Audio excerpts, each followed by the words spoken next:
Hello, welcome to the first video for section 1.1 in our OpenStax notes. In this chapter, we'll be learning basic ideas and terms that we use when studying probability and statistics. Probability and statistics work together. And it's important to recognize and differentiate between the key terms. Here you'll see some basic definitions.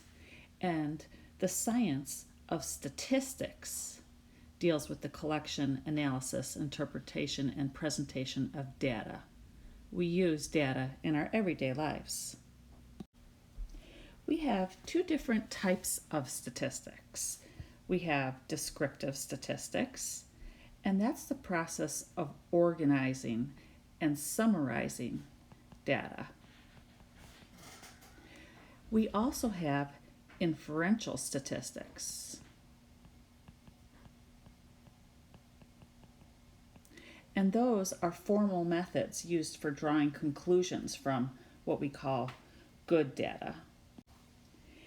In statistics, we just don't perform numerous calculations with data, but we want to make sure that we understand the data as well. We'll often use computers and calculators to understand this data.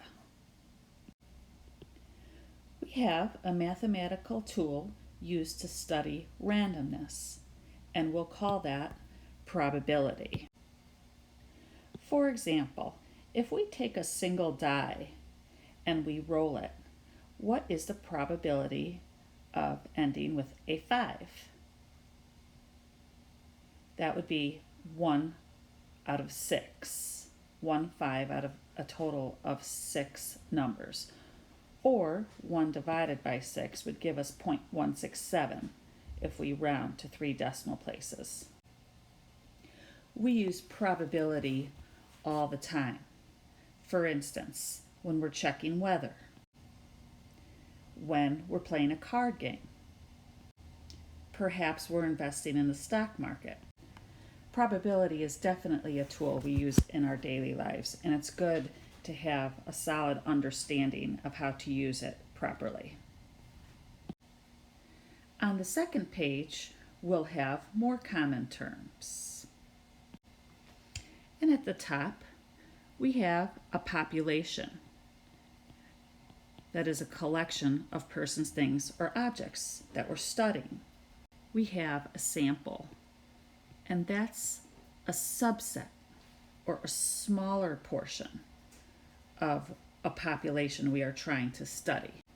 When collecting a sample, we have to be very careful to select a proper sample, and this process of selecting such a portion is called sampling. A statistic is a number that represents a property of a sample, whereas a parameter is a numerical characteristic of the whole population that can be estimated by a statistic. We often use capital letters, say X and Y, to denote a characteristic or a measurement for each member of a population, and we call that a variable. We have numerical variables. We also have categorical variables. Our numerical values usually deal with numbers that describe, say, a person's weight in pounds or time or some type of unit. Whereas our categorical variables usually describe a place or a person by putting them into a certain category. For example, if we're describing a population of basketball fans, we could let X equal the person's favorite NBA team. This is a non-numerical value. Now, from our population or our samples, we'll generally have observations or outcomes that may come from our studies. And we refer to this as data, or often datum for our singular term. Consider example 1, where we have MCC students and we're studying the amount of money they spend on school supplies. We survey 100 students, and 3 of these students respond that they spent $50, $75, and $100 respectively. See if you can apply these terms to the example. Since our population is a collection of what's being studied, our population here would be MCC students.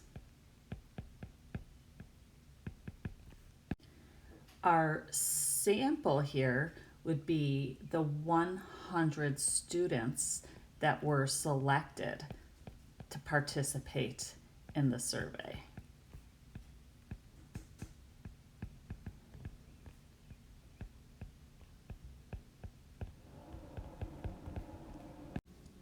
Now, for parameter, remember that is a numerical characteristic that describes the whole population.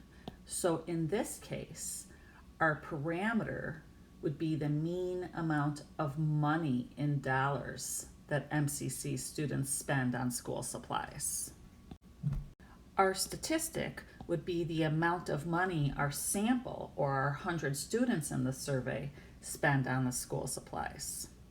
In this case, we'll let our variable be x, but it could be any capital number really, and that's going to be the amount of money that one student spends on school supplies.